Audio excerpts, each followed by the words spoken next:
تعریفیں اس رب کائنات کے لیے سزاوار ہیں جس رب کائنات نے ہم تمام کو ایک مختصر سی زندگی دے کر دنیا میں بھیجا ہے۔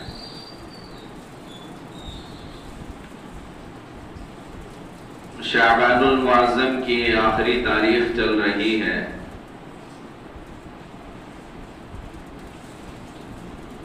اگر کل چاند نظر آ گیا تو کل کی رات میں پہلی تراویح ہوگی، اتوار کا پہلا روزہ ہوگا۔ اللہ تبارک و تعالی سال میں ایک مہینہ مسلمانوں کو، اپنے بندوں کو روزہ رکھنے کا حکم کیا ہے۔ یہ روزے فرض ہیں۔ روزہ کہتے ہیں کھانے پینے، صحبت کرنے سے دور رہنا، صبح صادق سے لے کر غروب آفتاب تک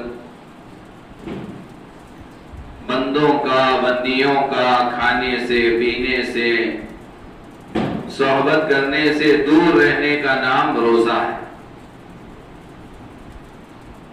پچھلے جمعہ کے آخر میں یہ بات بتائی گئی تھی کہ اللہ تبارک و تعالی اپنے بندوں کو، اپنی بندیوں کو روزہ رکھنے کا حکم کیوں دیا،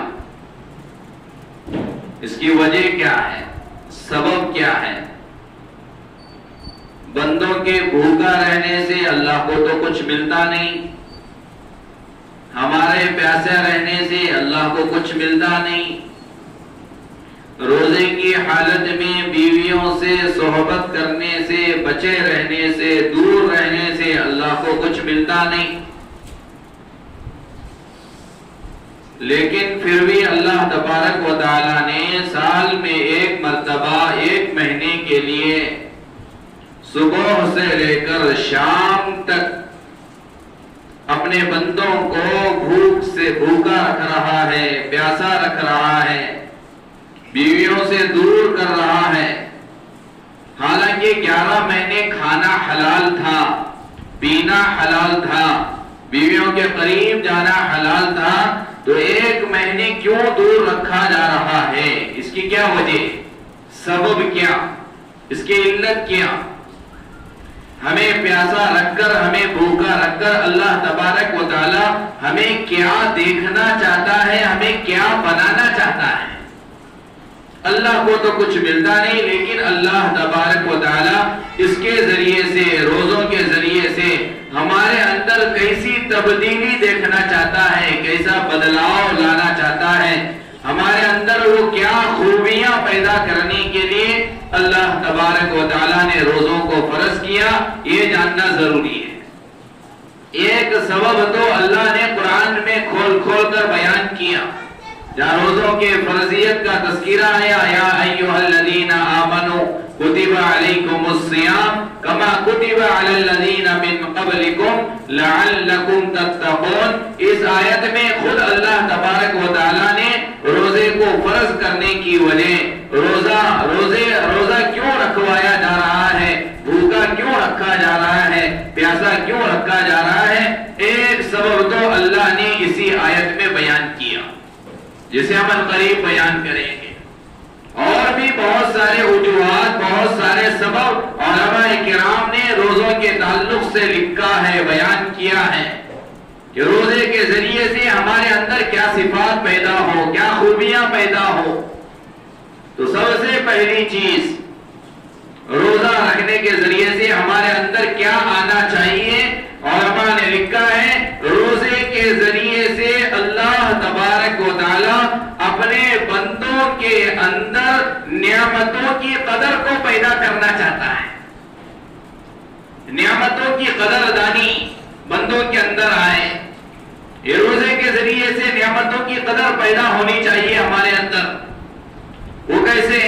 کیونکہ سال بھر ہم کھاتے رہے، سال بھر ہم پیتے رہے، جو چاہا ہم نے کھایا، فروٹ کھانے کو دل کہا تو فروٹ کھا لیا، نمکین کھانے کو دل کہا تو نمکین کھا لیے، ہاں بریانی کھانے کو دل چاہا تو بریانی کھا لی، بہرحال جو چیز ہمیں کھانے کو جی چاہتا تھا ہم کھاتے رہے، اور جو چیز پینے کو ہمارا جی چاہا ہم پیتے رہے، پانی کا جی چاہا پانی پی لیا، شربت کا جی چاہا شربت پی لیے، چائے کے عادی لوگوں کو دل میں 10 مرتبہ چائے پینے کا جی چاہتا ہے تو چائے پیتے رہتے ہیں، لیکن ان چیزوں کی قدر نہیں رہتی۔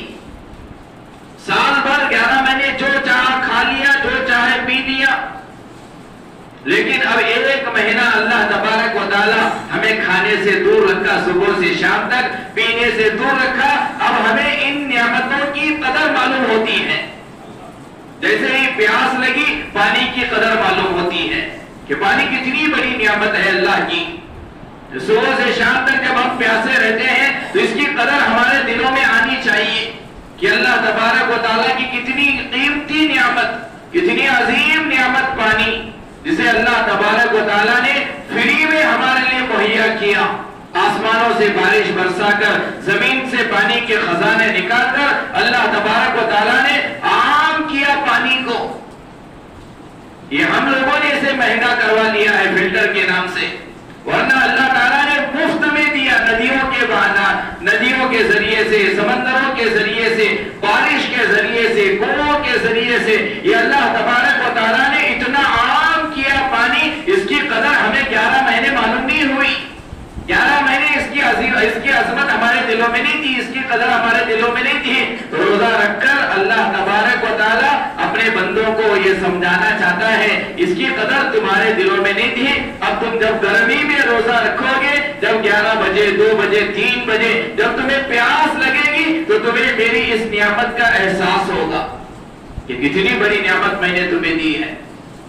تو یہ چیز، سب سے پہلی چیز ہمارے اندر ان نعمتوں کی قدر آئے، یہ روزے کا مقصد ہے۔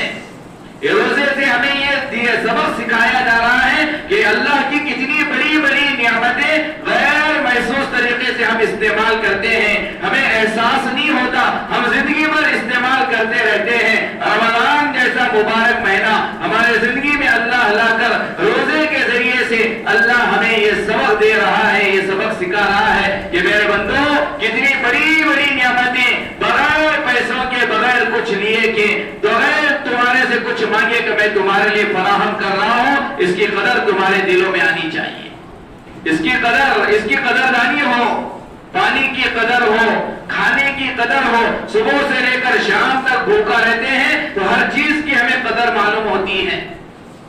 جب روزہ نہیں تھے، جب جی چاہ کھایا کرتے تھے، ناشتہ بھی کر رہے ہیں، دوپہر میں بھی کھا رہے ہیں، شام میں بھی کچھ کھا رہے ہیں، پھل فروٹ بھی روزانہ کھا رہے ہیں، اب روکا گیا، نہیں کھا سکتے، ناشتہ نہیں کر سکتے، دوپہر میں کھا نہیں سکتے، دن بھر میں پھل فروٹ کے قریب نہیں جا سکتے۔ اب ان چیزوں سے دور رکھ کر ان چیزوں کی قدر اللہ تبارک و تعالیٰ پیدا کرنا چاہتا ہے۔ تو رمضان کے اندر روزے کے ذریعے سے ایک حکمت یہ بتائی گئی، یہ سبب امت کو یہ دیا گیا کہ روزے کے ذریعے سے تمہارے اندر نعمتوں کی قدر آئے، نعمتوں کی قدر۔ کیونکہ جب انسان پیاسا رہتا ہے تو پانی کی قدر معلوم ہوتی ہے، جب انسان بھوکا رہتا ہے تو بھوک کی قدر اور کھانے کی قدر اسے معلوم ہوتی ہے۔ انسان کے پاس جو چیز نہیں ہوتی اس کی قدر زیادہ رہتی ہے، اور جو چیز رہتی ہے اس کی قدر نہیں رہتی۔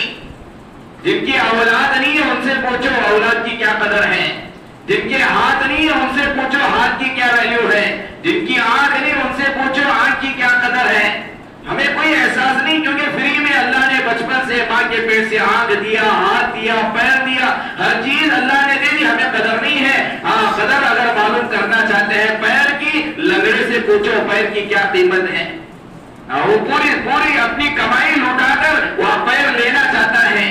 اندھے سے پوچھو آنکھ کی کیا قدر ہے، وہ پوری زندگی ہمارا غلام بننے کے لیے تیار ہو جائے گا اگر ہم اسے آنکھ دینے کے لیے تیار ہوں گے، کیونکہ ہے اتنی بڑی نعمت۔ تو پہلی چیز روزے کے ذریعے سے اللہ کی نعمتوں کی قدر آئے، اللہ کی نعمتوں کی قدر کو جاننے والے بنے۔ اور بہت ساری نعمتیں، جب انسان جب نعمتوں کی قدر کو جانتا ہے تو جب جانے گا تب شکر گزار بنے گا۔ نعمتوں کی قدر معلوم ہوگی پھر شکریہ ادا کرنے والا بنے گا، نعمتوں کی قدر نہیں رہے گی پھر اللہ کا شکریہ بھی نہیں ادا کرے گا۔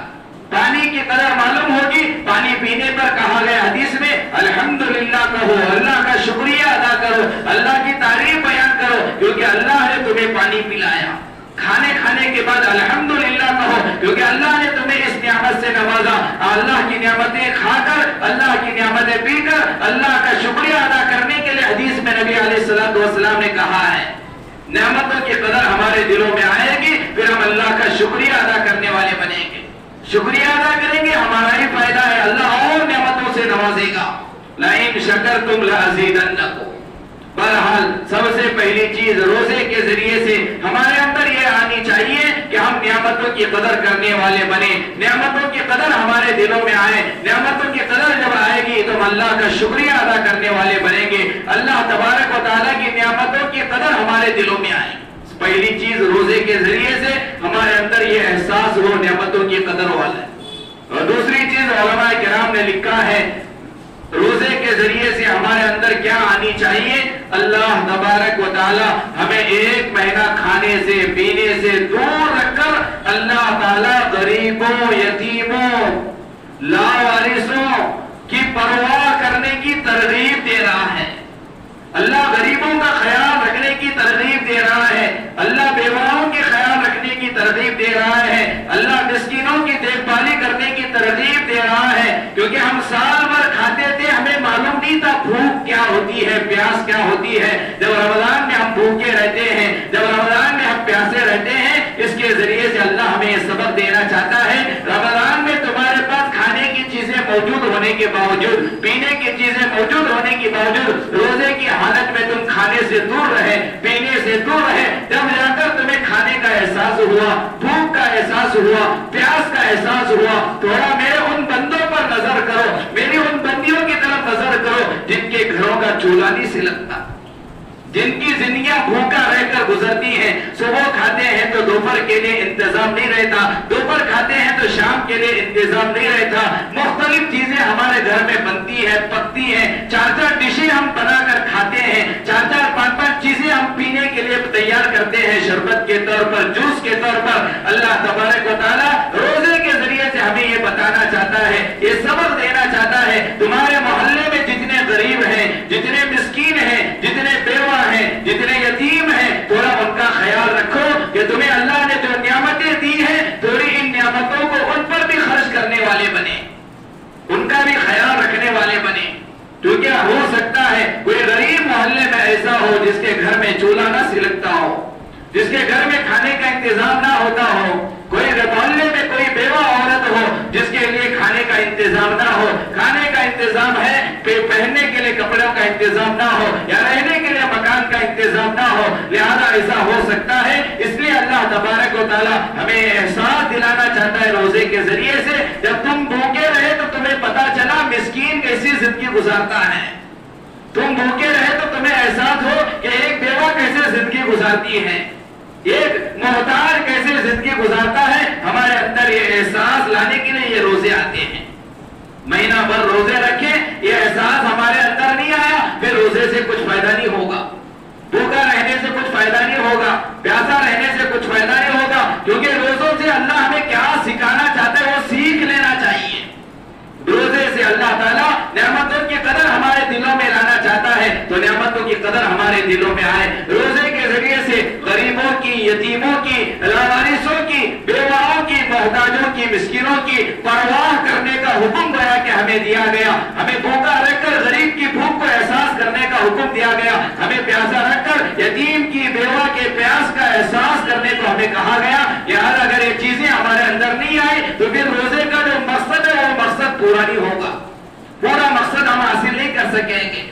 اسی لیے اللہ کے نبی علیہ السلام نے ارشاد فرمایا رمضان میں بعض روزے دار ایسے ہوں گے جن کا بھوکا رہنا، پیاسا رہنا، ان کے بھوکا رہنے سے، پیاسا رہنے سے اللہ کو کچھ ملنے والا نہیں، اللہ کچھ بدلہ دینے والا نہیں، کیونکہ روزے سے تبدیلی آنی چاہیے، روزے سے زندگی میں تبدیلیاں آئیں۔ اسی لیے تو سب مہینہ پر ہمیں بھوکا رکھوایا جا رہا ہے، پیاسا رکھوایا جا رہا ہے۔ تو پہلی چیز روزے کے ذریعے سے نعمتوں کی قدر پیدا ہو، اور دوسری چیز غریبوں یتیموں کی پرواہ کرنے والے بنے، اور تیسری چیز علماء نے لکھا ہے روزے کے ذریعے سے جو ہمیں سبق سکھایا جا رہا ہے، جو ہمیں معلومات فراہم کی جا رہی ہے،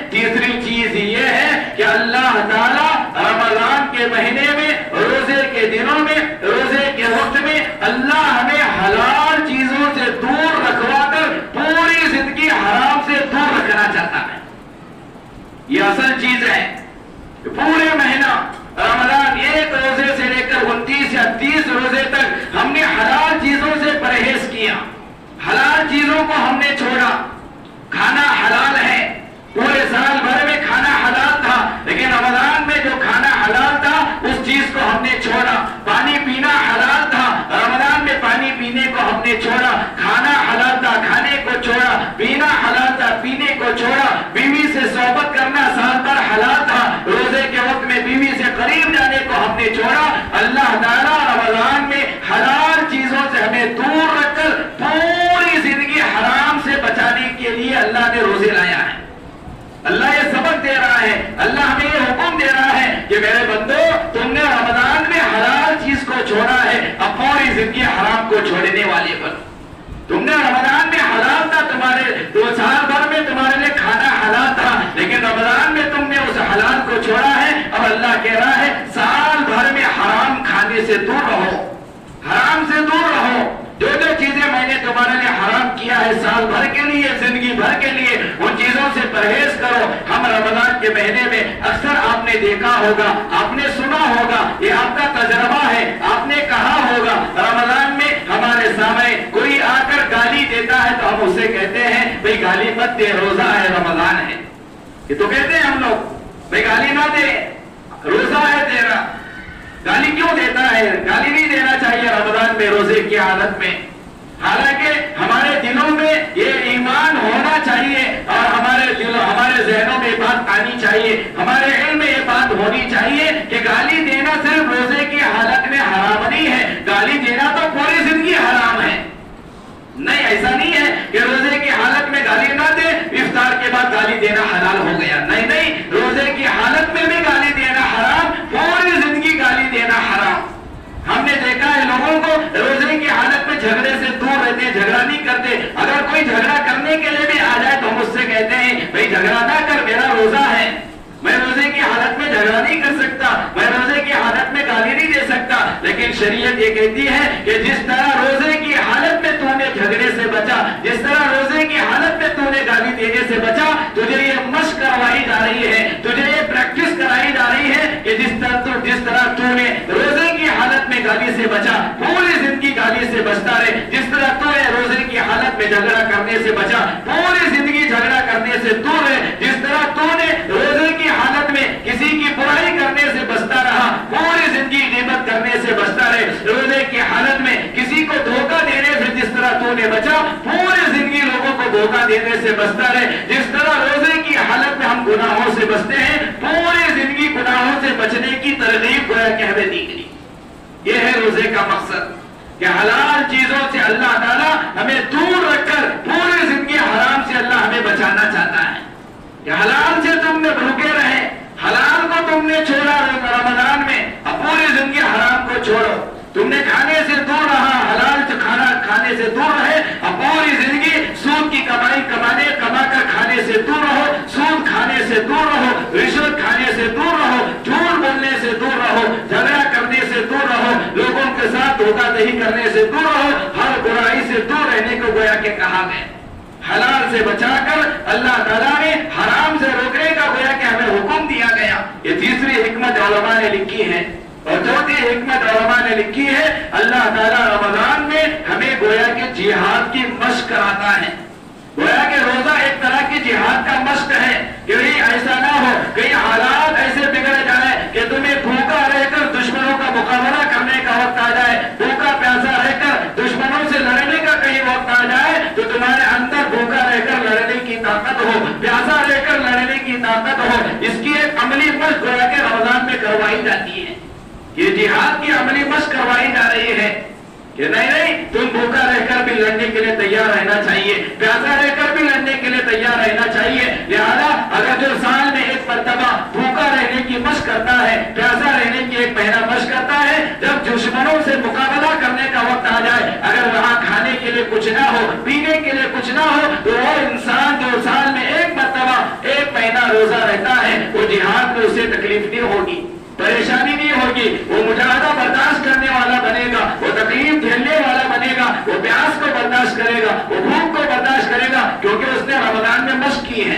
رمضان میں عملی مشق ہونے کی وجہ سے سارا کام آسان ہو جائے گا.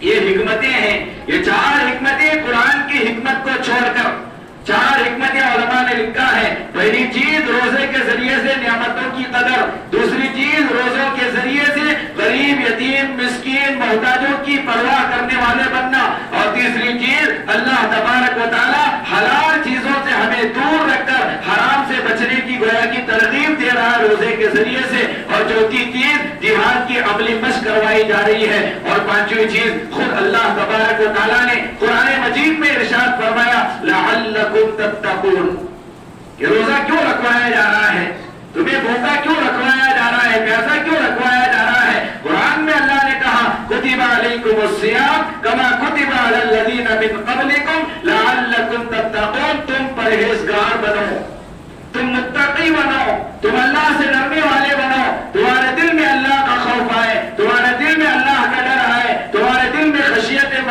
الہی پیدا ہو جائے. یہ روزے کا مقصد خود اللہ نے بیان کیا. اگر کوئی اللہ کا بندہ پورے رمضان کے مہینے میں روزہ رکھا، پورے مہینے کے اندر بھوکا رہا پیاسا رہا، لیکن اس کے دل میں اللہ کا ڈر نہیں آیا، تو روزے کا مقصد پورا نہیں ہوا، روزے کا مقصد حاصل نہیں ہوا. ایک بندہ پورے صبح سے لے کر شام تک محنت کر رہا ہے، اور اس کا ایک مقصد ہے صبح سے لے کر شام تک ایک جگہ گڑھا کھود رہا ہے، اور اس کا مقصد ہے کہ پانی نکلے، لیکن گڑھا کھودا پانی نہیں نکلا تو فائدہ نہیں ہوگا گڑھا کھودنے سے. ایک بندہ رات بھر جاگ رہا ہے ایک مقصد کو لے کر، لیکن وہ مقصد پورا نہیں ہوا تو رات کا جاگنا بے فائدہ رہا. اسی طرح پورے مہینے کے اندر اللہ تبارک و تعالی ہمیں روزہ رکھوا کر اللہ نے ایک ہمیں مقصد دیا، ایک مقصد بتایا کہ پورے مہینے تمہیں میں بھوکا اس لیے رکھوا رہا ہوں، پیاسا اس لیے رکھوا رہا ہوں. پورے مہینے کی یہ مشق اس لیے کروائی جا رہی ہے کہ یہ رمضان کے روزے جیسے ہی گزر جائے تمہارے دل میں میرا ڈر آئے، تمہارے دل میں میرا خوف آئے، تمہارے دل میں تقویٰ پیدا ہو. تقویٰ کہتے کسے ہیں؟ ایک صحابی ہے حضرت ابی بن کعب رضی اللہ عنہ. حضرت ابی بن کعب رضی اللہ عنہ سے ایک نے سوال کیا، پوچھا کہ اللہ نے قرآن میں جگہ جگہ تقوی کا لفظ استعمال کیا ہے، آخر تقوی کہتے کسے ہیں؟ تقوی کس چڑیا کا نام ہے، ہمیں سمجھائیے. حضرت ابی بن کعب رضی اللہ عنہ نے اس سوال کرنے والے سے جواب میں کہا، تقوی کہنے کے لیے انہوں نے مثال دی. انہوں نے سوال کرنے والے سے پوچھا کیا کبھی ایسے راستے سے تیرا گزر ہوا جو بڑا تنگ راستہ ہو، دائیں جانب بھی کانٹے ہیں بائیں جانب بھی کانٹے ہیں، دونوں جانب کانٹے ہیں، مختصر راستہ، بہت چھوٹا تنگ راستہ ہے، اگر دوڑ کر جائے گا تو کانٹے لگ جائیں گے، ادھر کے کانٹے لگ جائیں گے، کپڑے پھٹ جائیں گے یا تجھے زخم ہو جائے گا، تو تھوڑا مجھے بتا ویسے راستے میں تو کیسے جائے گا؟ ایسا مختصر راستہ، چھوٹا راستہ جس کے دائیں جانب بھی کانٹے ہیں بائیں جانب بھی کانٹے ہیں، ایسے راستے پر جب جانے کا تجھے وقت آئے تو کیسے جائے گا؟ اس نے کہا کہ میں اپنے دامن کو سمیٹتا ہوا، اس جانب کے کپڑے کو بھی سمیٹتا ہوا، اس جانب کے کپڑے کو بھی سمیٹتا ہوا، آہستہ سے چل کر میں جاؤں گا، دوڑ کر نہیں جاؤں گا، بھاگ کر نہیں جاؤں گا، کیونکہ ادھر بھی کانٹے ہیں ادھر بھی کانٹے، میں تو آہستہ جاؤں گا. حضرت ابی بن کعب رضی اللہ عنہ نے کہا کہ کسی کا نام تقویٰ ہے. کیا مطلب ہے؟ حضرت ابی بن کعب نے کہا یہ جو راستہ ہے یہ تیری زندگی ہے، یہ تمہاری زندگی ہے، 50 سالہ 60 سالہ زندگی ہے جو اللہ نے زندگی دی ہے، یہ زندگی ہے راستہ، اور اس زندگی کو تم ایسے ہی چل کر جانا جس طرح وہ چلنے والا کانٹے سے بستے ہوئے چلا، تم اپنی زندگی میں گناہوں سے بستے ہوئے چانا. ادھر سے بھی گناہ آئیں گے، ادھر سے بھی گناہ آئیں گے، یا ادھر سے بھی برائیاں آئیں گی، ادھر سے بھی برائیاں آئیں گی، ادھر کی برائیوں اس کو سے بھی بچتے ہوئے، ادھر کے برائی کو بھی بچتے ہوئے، اپنے دامن کو بچاتے ہوئے، اپنے دل کو بچاتے ہوئے، اپنی زندگی میں گناہوں سے بچتے ہوئے، دامن کو جس طرح اس نے بچاتے ہوئے اس راستے سے آہستہ سے چلا گیا. اللہ کا وہ بندہ جو اپنی زندگی کو گناہوں سے بچاتے ہوا چلا گیا، گویا کہ وہ متقی ہے، پرہیزگار ہے.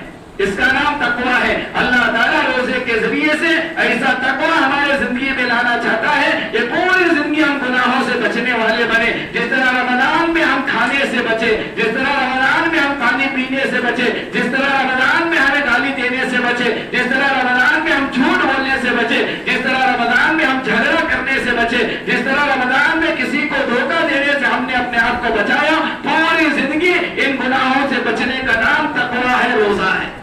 اگر کوئی بندہ پورے رمضان میں روزہ رکھا اور عید کے دن اس نے گناہ کیا تو اس کے روزے رکھنے کا مقصد حاصل ہی ہوا. عید کے دن اس نے جھوٹ بولا, روزے ختم ہوتے ہی اس نے جھوٹ بولا, جھگڑا کیا, گالی دیا یا کسی کی چغلخوری کی, کسی کی برائی بیان کی, تو پھر رمضان میں روزے رکھنے کا مقصد حاصل نہیں ہوا. کتنے سالوں سے ہم روزہ رکھ رہے ہیں, ہماری زندگی میں تبدیلی نہیں آ رہی ہے, لیکن نیت کریں جو روزے کے مقاصد علماء نے بیان کیے ہیں, جو روزے کا مقصد اللہ نے قرآن میں بیان کیا, نبی علیہ الصلوۃ والسلام نے احادیث مبارکہ میں بیان کیا, ان مقاصد کو حاصل کرنے کی نیت سے ہم روزہ رکھیں گے انشاءاللہ. روزے کے ذریعے سے نعمتوں کی قدر آنی چاہیے, روزوں کے ذریعے سے بیواؤں کی, یتیموں کی, غریبوں کی پرواہ ہونی چاہیے, روزوں کے ذریعے سے جس طرح ہم نے حلال چیزوں سے رمضان میں اپنے آپ کو بچایا, پوری زندگی حرام خوری سے, حرام کاموں سے بچنے کی مشق ہونی چاہیے, اور روزے کے ذریعے سے ہمارے اندر تقویٰ آنی چاہیے. روزے کا مقصد صرف اللہ کے نبی نے بھی بیان کیا, علماء نے بھی لکھا ہے, روزے کا مقصد صرف بھوکا رہنا نہیں, پیاسا رہنا نہیں. جس طرح ہم اپنے آپ کو رمضان میں روزے کی حالت میں بھوک سے دور رکھتے ہیں, کھانے سے دور رکھتے ہیں, پیاس سے دور رکھتے ہیں, اسی طرح ہر عضو کا روزہ ہے. انسان کے جتنے اعضاء ہیں ہر عضو کا روزہ ہے. آنکھ کا روزہ الگ, کان کا روزہ الگ, زبان کا روزہ الگ, ہاتھوں کا روزہ الگ, پیروں کا روزہ الگ, دل کا روزہ الگ, ہر چیز کا الگ الگ روزہ ہے, اور ہر چیز کا روزہ ٹوٹ جاتا ہے. آنکھ کا روزہ یہ ہے کہ آنکھ سے رمضان میں غلط چیزیں نہ دیکھیں, غلط چیزیں نہ دیکھنا, یہ آنکھ کا روزہ. اگر کوئی اللہ کا بندہ روزے کی حالت میں غلط فلمیں دیکھا, غلط چیزیں دیکھا, غیر محرم نامحرم لڑکیوں کو دیکھا, غلط گندی گندی چیزوں کو رمضان میں روزے کی حالت میں دیکھا, تو اس نے روزہ تو ہے لیکن اس کی آنکھ کا روزہ ٹوٹ گیا. اب اس کی آنکھ روزے دار نہیں, کیونکہ آنکھ کا روزہ ٹوٹ گیا. آنکھ کا روزہ ہے کہ غلط چیزوں سے بچیں. کانوں کا روزہ یہ ہے غلط چیزیں سننے سے بچیں, گانے سننے سے بچنا, گالی سننے سے بچنا, غلط باتیں سننے سے بچنا, غیبت سننے سے بچنا, چغلخوری سننے سے بچنا. یہ کان کا روزہ ہے. اگر کسی نے رمضان کے مہینے میں روزے کی حالت میں گانے سنا, چغلخوری سنا, غیبت کی باتیں سنا, گالیاں سنا, تو اس کے کان کا روزہ ٹوٹ گیا. اب اس کے کان کا روزہ باقی نہیں رہا. زبان کا روزہ یہ ہے جھوٹ نہ بولیں, غیبت نہ کریں, چغلخوری نہ کریں, کسی کی برائی بیان نہ کریں. یہ زبان کا روزہ ہے. اگر کسی نے زبان سے جھوٹ بولا یا غیبت کی یا چغلخوری کی یا کسی کو ستایا زبان کے ذریعے سے, اب اس کی زبان کا روزہ ٹوٹ گیا. تو ہر عضو کا روزہ ہے. ہاتھ کا روزہ غلط کام نہ کریں. غلط کاموں میں نوجوانوں کے لیے ہے کہ نامحرم لڑکیوں کو چیٹنگ نہیں کرنا, میسجز نہیں لکھنا, ہاتھ کا روزہ ٹوٹ جائے گا. غلط جگہ چل کر جانا, پیروں کا روزہ ٹوٹ جائے گا. غلط خیالات کا دل میں آنا, یہ دل کا روزہ ٹوٹ جائے گا. تو صرف بھوکا رہنے کا نام روزہ نہیں, پیاسا رہنے کا نام روزہ نہیں, اپنے جسم کے ہر عضو کو غلط چیزوں سے بچانے کا نام روزہ. غلط دیکھنے سے بچنا, غلط سننے سے بچنا, غلط بولنے سے بچنا, غلط جگہ جانے سے بچنا, غلط کام کرنے سے ہاتھ کو روکنا, غلط چیزیں دماغ میں لانے سے, دل میں لانے سے بچنے کا نام روزہ ہے. اگر پورے مہینے اس کی ہم مشق کریں گے, پریکٹس کریں گے, زندگی بھر اللہ تعالیٰ غلط بولنے سے ہمیں بچائے گا, غلط سننے سے ہمیں بچائے گا, غلط جگہ جانے سے ہمیں بچائے گا, غلط چیزیں پکڑنے سے ہمیں بچائے گا. یہ عملی مشق پورے مہینے کریں گے, زندگی بھر اللہ تعالیٰ ہماری حفاظت کرے گا.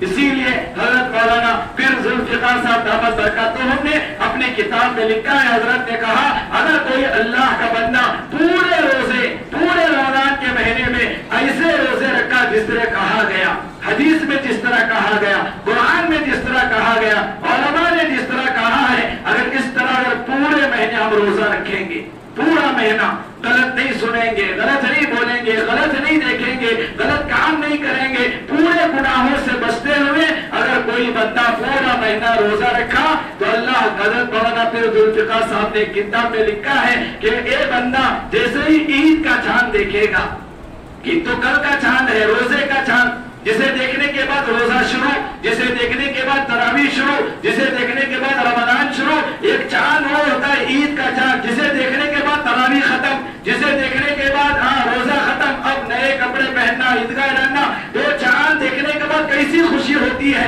رمضان بھر بھوکا تھا, رمضان بھر پیاسا تھا, تراویح کی نمازیں پڑھا, اب ختم, اب کھانا شروع, پینا شروع. عجیب خوشی محسوس ہوتی ہے روزے دار کو. جس نے رمضان میں روزہ ہی نہ رکھا اسے عید کے چاند سے خوشی نہیں ہوتی.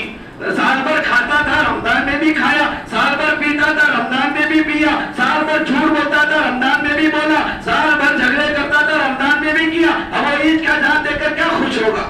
خوشی تو اسی ہوگی جس نے پورے رمضان پریکٹس کیا, جس نے پورے رمضان کے روزے رکھا, جس نے پورے رمضان کی تراویح پڑھی, جس نے پورے رمضان جھوٹ سے, غلط بولنے سے, جھگڑا کرنے سے, دھوکہ دینے سے بچا. اب وہ رمضان کا چاند دیکھے گا, اسے بڑی خوشی ہوگی. اب مجھے کھانا جو حلال ہو گیا, پینا حلال ہو گیا, اب تراویح کی نماز نہیں ہے, بڑا خوش ہوگا. حضرت نے لکھا ہے رمضان کا چاند دیکھ کر جیسے خوش ہوتا ہے روزے دار, اگر اسی طرح زندگی گزارے گا جس طرح رمضان میں گزارا تھا, رمضان میں جس طرح گناہوں سے بچ کر اس نے رمضان گزارا تھا, اسی طرح اگر زندگی پوری رمضان کی طرح اگر ہم گزاریں گے تو جس طرح عید کا چاند دیکھ کر ہمیں خوشی ہوتی ہے, ملک الموت اسرائیل کو دیکھ کر وہ بندہ خوش ہوتا ہے. کیوں؟ کیونکہ زندگی بھر اس نے رمضان کی طرح گزاری تھی, زندگی بھر اس نے غلط نہیں کہا تھا, زندگی بھر گناہ نہیں کیا تھا. اب مجھے اللہ سے ملنے کا وقت آئے گا, حضرت اسرائیل روح قبض کرنے کے لیے آئیں گے, موت کا وقت آئے گا تو عید کی چاند کی نظر, عید کی چاند پر نظر پڑنے سے جس طرح روزے دار خوش ہوتا ہے, زندگی بھر گناہوں سے بچنے والا اسی طرح خوش ہوتا ہے. تو پوری زندگی اس طرح گزارنے کی نیت کریں گے انشاءاللہ. 2-4 گزارشات آخر میں بتانا ضروری ہے. نیت کریں, یہ پہلی نیت کریں, بری لگے معاف کرنا. شریعت کے دائرے میں رہتے ہوئے آپ کو بتایا جا رہا ہے افطار گھر میں کر آئیں گے انشاءاللہ, کریں گے انشاءاللہ. افطار کی ترتیب مسجد میں آنا, بیٹھنا, دسترخوان بچھانا, الگ الگ چیزیں رکھنا, شربتیں رکھنا, بچوں کا ہنگامہ, آوازیں. افطار کا وقت دعا کا وقت. اللہ تعالیٰ آسمان پر آ کر کہتا ہے مانگو دوں گا. ہماری نظر سموسہ پر رہتی, شربت پر رہتی, دسترخوان میں کون سی چیز قریب ہے, کون سی چیز دور ہے, پہلی کون سی چیز اٹھانا, دوسری کون سی اٹھانا, یہ ہمارا نفس اس وقت میں یہ کھیلتا ہے. یہ ہوتا ہے گھر میں رہیں گے پہلے ہی معلوم ہے کیا کیا چیزیں ہیں, آپ کو جو کھانا ہے آپ لائیں, رکھیں, دعا میں مشغول رہیں. مستورات بھی گھر میں دعاؤں میں مشغول رکھیں, آپ بھی دعا میں رہیں. لہذا آپ سے درخواست ہے جن کے مکانات قریب ہیں افطار گھر میں کر مسجد میں آ کر تکبیر اولا سے نماز پڑھ سکتے ہیں, ان سے میری درخواست ہے آپ افطار اپنے گھر میں کریں. جو مجبور ہیں, جو گیرج والے ہیں, دکان والے ہیں, مارکیٹ میں رہنا پڑتا ہے, وہ گھر نہیں آ سکتے, اب وہ مجبور ہیں تو ان کی مجبوری کا خیال رکھتے ہوئے انہیں اجازت ہے مسجد کے صحن میں افطار کریں. یہ کنڈیشن نہیں, جو آسانی سے گھر میں کر سکتے ہیں وہ گھر میں کریں. اس کا فائدہ یہ ہے, میں کسی کی برائی بیان نہیں کر رہا, آپ دن بھر روزے سے تھے, بھوکے تھے, پیاسے تھے, اب آپ آئے عمومی دسترخوان پر یا مختلف لوگ لائے ہیں افطار کے لیے, ہو سکتا ہے, ضروری نہیں, ہو سکتا ہے کسی کا افطار کا لایا ہوا حرام کے پیسوں کا ہو سکتا ہے. آپ کا دن بھر کا روزہ افطار اس حرام کے چیز سے ہو گیا تو روزہ غلط ہو جائے گا, روزہ خراب ہو جائے گا. معلوم نہیں, ہم نہیں جانتے, ہم کسی کے بارے میں برا خیال نہیں کر رہے. ہو سکتا ہے, ممکن ہو کوئی ایسا بندہ جو نہیں سمجھ رہا تھا کہ یہ کمائی حرام کی ہے, اب اس نے حرام کی کمائی سے گیا کھجور لیا, حرام کمائی سے گیا مٹھائی لیا, حرام کمائی سے گیا بھجی لیا, سموسے لیا, لا کر دسترخوان پر ڈال دیا. اب ہم آئے بیٹھے کھا لیے, حرام کا لقمہ پیٹ میں چلا گیا, روزہ تو روزہ, 40 دن کی نماز بھی ضائع ہو جائے. اس لیے احتیاط کریں, گھر میں افطار کریں, بیوی بچوں کو لے کر, گھر کے افراد کو لے کر دسترخوان پر بیٹھ کر گھر میں افطار کر کے آنے کی کوشش کریں. انشاءاللہ ہم ذمہ داروں سے درخواست کرتے ہیں افطار کی دعا کے بعد اذان کے لیے 7 سے 10 منٹ کا وقفہ رکھنا علماء نے جائز کہا ہے. 7 سے 10 منٹ انشاءاللہ وقفہ دیا جائے گا. اب آرام سے افطار کر کے مسجد کو آنے کی کوشش کریں گے انشاءاللہ. اس کا مطلب ہی نہیں ہے کہ وہی افطار کرو وہی نماز پڑھو, نہیں, نماز کے لیے مسجد آنا ہے, نماز جماعت کے ساتھ مسجد میں آ کر پڑھیں گے. اب افطار کے لیے کہا جا رہا ہے, کھانے کے لیے نہیں کہا جا رہا. پھر نماز کے بعد کھانے کے لیے آپ جائیں, کھانے کے لیے مستقل نہ بیٹھے, افطار مختصر کر کے مسجد آنے کی کوشش کریں. یہ ہماری پہلی درخواست ہے. اچھی لگے قبول کریں, اچھی نہ لگے ریجیکٹ کریں, یہ تو ہماری درخواست ہے. نقصانات ہم نے بتایا پہلا نقصان ہو سکتا ہے حرام کی کوئی چیز آئی ہو، اور دوسرا نقصان یہ ہے کہ مسجد میں شور شرابہ ہوتا ہے، یہاں دعا نہیں کر سکتے، دسترخوان پر پہلے بکنگ کرنا پڑتا ہے، بیٹھنا پڑتا ہے، ورنہ پیک ہو جائے گا، پیچھے سے صرف کھجوری ملے گا۔ یہ سب چیزیں آپ نے دیکھا ہے، ایکسپیرینس میرے سے زیادہ ہے، یہ کوئی غلط بات بھی نہیں ہے، لہذا جلدی دسترخوان پر جانے کی کوشش میں دعا نہیں کر سکتے، اندر نہیں آ سکتے، وہیں بیٹھنا پڑے گا، اس لیے بہتر ہے آپ گھر پر افطار کریں، یہاں مسجد میں شور بھی نہیں ہوگا، کچھ بھی نہیں ہوگا، آرام سے افطار کر کے آنے کی کوشش کریں گے۔ انشاءاللہ افطار گھر میں کریں گے، اپنی حلال کی کمائی سے کریں گے، اور اپنے مستورات وغیرہ کو لے کر پھر نماز کے لیے جلدی آئیں گے، اذان کے ختم سے پہلے آنے کی کوشش کریں، تکبیر اولا کے ساتھ نماز پڑھیں، اور آتے ہوئے میں نے دیکھا ہے اور ہم نے سنا ہے ساتھیوں سے، اس لیے میں مذاکرہ کر رہا ہوں، کلی کر آئے، کلی ایسا نہیں آئے رمضان نماز میں یہاں کھجور رکھ کیا، یہاں یہ نہیں بھائی، نماز بھی ہے، فرض ہے، جس طرح روزہ فرض تھا اس طرح نماز فرض ہے، نماز میں بھی پوری توجہ ہو، نماز بھی سکون کے ساتھ ادا ہو، اس کے لیے اب کلی وغیرہ کر کے 2-3 منٹ پہلے افطار سے فارغ ہو کر یہاں آ کر سکون کے ساتھ بیٹھ کر نماز فرض نماز مغرب کی جماعت کے ساتھ تکبیر اولا کے ساتھ پڑھنے کی کوشش کریں گے انشاءاللہ اللہ عمل کی توفیق نصیب فرمائے۔ دوسری درخواست بہت اہم، خصوصاً نوجوانوں کے لیے اور ان ینگ کمیٹیوں کے لیے جو رمضان میں اڑتے ہیں، بیدار ہوتے ہیں، زندہ ہوتے ہیں، سال بھر مر جاتی، رمضان میں ینگ کمیٹی، اس ینگ کمیٹی کے نام سے دعوت، یہ اگر دعوت بھئی حالات بڑے ناساز ہیں، بہت سارا کام ہمیں زندگی میں کرنا ہے، ہمارے اکابرین اسکول کھولنے کے تعلق سے سوچ رہے ہیں، کالج کھولنے کے تعلق سے سوچ رہے ہیں، غریبوں کا سال بھر خیال رکھنا ہے، یتیموں کا سال بھر خیال رکھنا ہے، رمضان کے اندر آپ لوگ 500 روپے، 1000 روپے، 5000 روپے، 10,000 روپے، 25-30 ہزار روپے افطار کی پارٹی کے نام سے، افطار والوں کے روزے داروں کی دعوت کے نام سے آپ پیسہ ضائع نہ کریں۔ آپ کو کھلانا ہے، آپ 1 کلو کھجور لیں، آپ شربت بنائیں، آ کر کھجور بانٹ دیں۔ اللہ تعالیٰ یہ نہیں دیکھتا کہ یہ بریانی کھلا رہا کہ نہیں کھلا رہا، اللہ آپ کی نیت کو دیکھتا ہے۔ آپ اپنے حلال کمائی سے 5-10 کھجوریں روزے داروں کو دے دیے، اللہ آپ کو ضرور ثواب عطا کرے گا۔ پیسہ ضائع نہ کریں، رمضان میں ہم پیسہ ضائع کرتے ہیں، فضول خرچی بہت ہوتی ہے، اس لیے میری درخواست ہے، ریکویسٹ ہے، میں آپ کو ہاتھ جوڑ کر کہتا ہوں رمضان کے مہینے میں فضول خرچیوں سے پرہیز کریں۔ آپ کو نہیں معلوم ہے، آپ دوست و احباب مل کر افطار کی دعوت کرتے ہیں، 25 دوست ہیں، اب سب سے کہتے ہیں تو 500 دینا، تو 1000 دینا، تو 2000 دینا۔ ہمارے حضرت ابھی بھی زندہ ہے، شاہ ولی اللہ میں ہمیں پڑھاتے تھے، جب کتاب ختم ہوئی تو ہم کلاس والے مل کر 50 روپے 25 روپے جمع کر کے مٹھائی کا ڈبہ لے کر حضرت کو دیے، جا کر حضرت یہ ہماری طرف سے تحفہ، آپ اپنے گھر لے کر جائیں، کتاب کے ختم ہونے کی خوشی میں آپ دے رہے ہیں۔ حضرت تو حضرت ہیں، اتنے بڑے تقوی والے حضرت نے کہا میں یہ قبول نہیں کر سکتا۔ ہم نے کہا حضرت خوشی سے دے رہے ہیں، محبت میں دے رہے ہیں، کتاب آپ نے پڑھایا، پوری کتاب آپ نے ختم کیا، لہذا کتاب کے ختم ہونے کی خوشی میں ہم دے رہے ہیں۔ تو حضرت کا جواب تھا اگر پوری کلاس میں سے ایک بندہ مجھے لا کر دیتا اپنے پیسوں سے میں قبول کرتا، اس میں پوری کلاس والوں کے پیسے لگے ہیں، تم نہیں جانتے، میں نہیں جانتا، کلاس میں کا کوئی ایک شاگرد، کوئی ایک اسٹوڈنٹ پیسے دیا ہو، دیتے وقت اس کی نیت یہ ہو نہیں دوں گا تو کلاس والے تانے دیں گے، نہیں دوں گا کلاس والے برا سمجھیں گے، نہیں دوں گا کلاس والے کچھ بھی بولیں گے، نہ چاہتے ہوئے اگر کسی نے 20 روپے ڈالا ہو، 25 روپے ڈالا ہو، یہ پورا مٹھائی کا ڈبہ میرے لیے حرام ہو جائے، اس لیے میں یہ قبول کر سکتا۔ یہ ہوتا ہے عام طور پر 25 دوست مل کر کھانے کی دعوت کر رہے ہیں، کوئی دوست نہیں چاہتا دینے کے لیے، لیکن نہیں دوں گا کہ بے نہیں دیتا کیا باتیں سننا پڑیں گا، اس لیے مجبوراً اگر کسی نے 500 روپے دیا، پوری آپ کی دعوت جتنے لوگ کھائے سب کے لیے حرام ہو جائے گا۔ یہ ہوتا ہے، اگر کرنا ہی ہے، اللہ نے دیا ہے، آپ اکیلے کریں، آپ اپنے پیسوں سے کریں، ضروری نہیں، کرنا چاہتے ہیں تو کریں، یہ دوستوں سے زبردستی کر کے پیسے لینا اور کہنا کہ نہیں دے گا تو ہماری گینگ سے، ہماری ٹیم سے یا کمیٹی سے نکال دیں گے، یہ ساری چیزیں غلط ہیں، شریعت اس کی اجازت نہیں دیتی۔ بہرحال اس طرح کے پیسے خرچ کرنے سے پرہیز کریں،